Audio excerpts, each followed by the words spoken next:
सुंदरवन में अप्पू नाम का एक ताकतवर हाथी रहता था। उसे अपने शरीर और अपनी ताकत का बहुत घमंड था, जिसके कारण वह दूसरे जानवरों को बहुत परेशान करता था। एक दिन अप्पू अपनी धुन में चला जा रहा था, तभी उसे एक आम का पेड़ दिखा जो आम से भरा पड़ा था।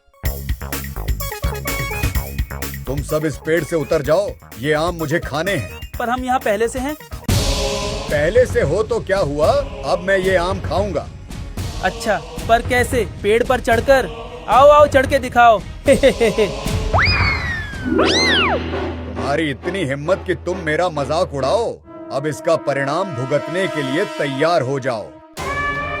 अप्पू बंदरों को अपने ऊपर हंसते देख गुस्से से आग बबूला हो गया और उसने अपनी सूंड से पेड़ को इतनी जोर से हिलाया कि सारे आम पेड़ से टूटकर नीचे गिर गए और साथ ही बंदर भी। अब हंसो मुझ पर, क्यों? मजा आया ना? हा हा हा। याद रखना, इस जंगल में मुझसे बलवान कोई नहीं। अब भाग जाओ यहाँ से। सारे बंदर अप्पू से डरकर वहां से भाग गए।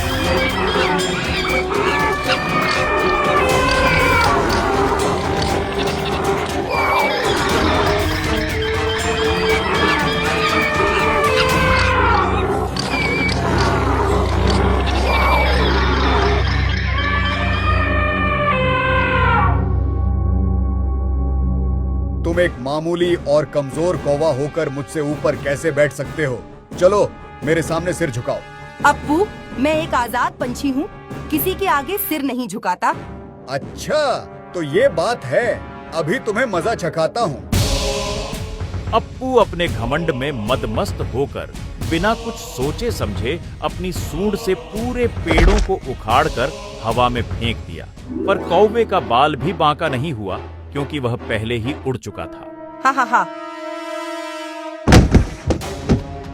हा हा हा। मूर्ख हाथी, सिर्फ शरीर बड़ा होने से कोई बुद्धिमान नहीं हो जाता। देखा, अपने ही खोदे हुए गड्ढे में गिर गए ना। हा हा हा। अब तुम यहीं दबे रहो, मैं तो चला आसमान की सैर करने। हा हा हा हा। अप्पू हाथी अपना मजाक उड़ने से बहुत गुस्से में था। चलते चलते वह एक नदी के किनारे पहुंचा, जहां कुछ चींटियां अपने लिए खाना जमा कर रही थीं।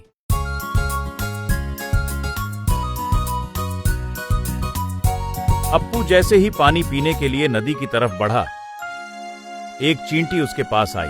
कैसे हो हाथी राजा? मुझे क्या होगा, तुम लोग अपनी चिंता करो। यहाँ नदी किनारे क्या कर रहे हो? तुम्हें पता नहीं, बरसात का मौसम आने वाला है। हम उससे पहले अपने लिए खाना जमा कर रहे हैं ताकि बरसात में कोई दिक्कत न हो। हा हा हा। मुझे तो बरसात में कोई दिक्कत नहीं होती। हाँ, वो तो है, पर हमें तो तैयारी करनी पड़ती है। क्या तुम हमें अपने ऊपर बिठाकर नदी के उस पार छोड़ दोगे? सुना है वहाँ बहुत अच्छा खाना मिलता है। मैं क्यों तुम्हारी मदद करूं? मैं एक चींटी को अपने ऊपर बैठे नहीं देख सकता। हट जाओ मेरे रास्ते से। क्यों? हमारे वजन से तुम नदी में डूब जाओगे क्या? कहीं तुम्हें इस बात का तो डर नहीं? हाँ हाँ हाँ। लगता है तुम लोगों का डर खत्म हो गया है। तुम्हें सबक सिखाना ही होगा, इससे पहले कि मुझे और गुस्सा आ जाए। भाग जाओ यहाँ से।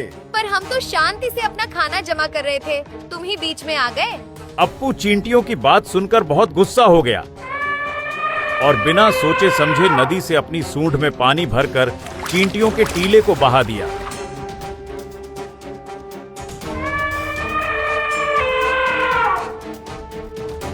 ये तुमने क्या किया अप्पू?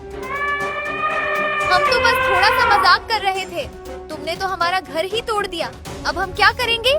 मुझे जो करना था वो मैंने कर दिया, और तुम क्या करोगे? तुम तो चाहकर भी मेरा कुछ नहीं बिगाड़ सकते। हा हा हा हा। अप्पू वहां से चला गया, पर चींटियां अप्पू की इस हरकत से बहुत गुस्सा हो गईं और अप्पू को सबक सिखाने की ठान ली।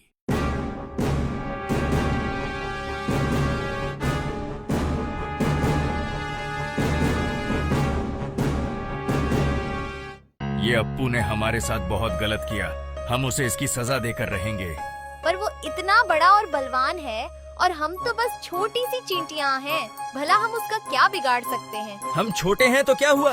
और हमेशा याद रखना, जीत या हार शरीर के आकार से नहीं, बुद्धि से तय होती है।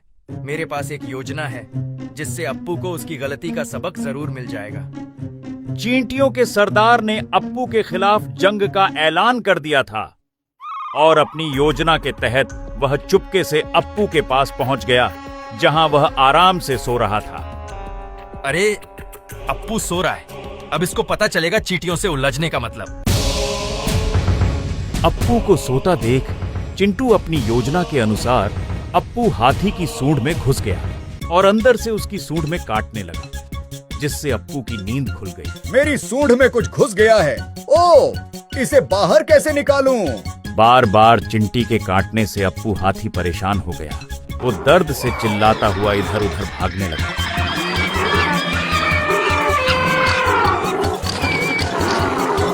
अब मैं क्या करूं? बहुत दर्द हो रहा है। अप्पू को इतना कष्ट हो रहा था कि वो जोर जोर से मदद के लिए चिल्लाने लगा। तभी कुछ चींटियां उसके पास आईं। बचाओ, कोई मुझे बचाओ, मेरी सूंड में कुछ घुस गया है, कोई इसे बाहर निकालो, मेरी मदद करो। क्या हुआ अप्पू? तुम्हें कब से मदद की जरूरत पड़ने लगी? तुम तो इतने बड़े और बलवान हो। हाँ, पर अभी मुझे मदद की बहुत जरूरत है, मेरी मदद करो, बचाओ मुझे। अप्पू को ऐसे रोता बिलखता देखकर चींटियों के सरदार को उस पर दया आ गई और वो उसकी सूंड से बाहर निकलकर उसके सामने आया। तुम थे मेरी सूंड में? हाँ, अब समझ में आया कि एक चींटी भी एक हाथी के नाक में दम कर सकती है। हाँ, मुझे समझ में आ गया। अब मैं अपने शरीर और बल का कभी घमंड नहीं करूंगा। मैं वादा करता हूँ। ये तो अच्छी बात है अप्पू।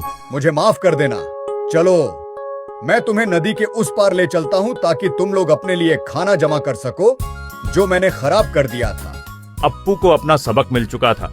फिर उसने चींटियों को खाना जमा करने में मदद की। इसके बाद वह जंगल में सबके साथ अच्छे से रहने लगा।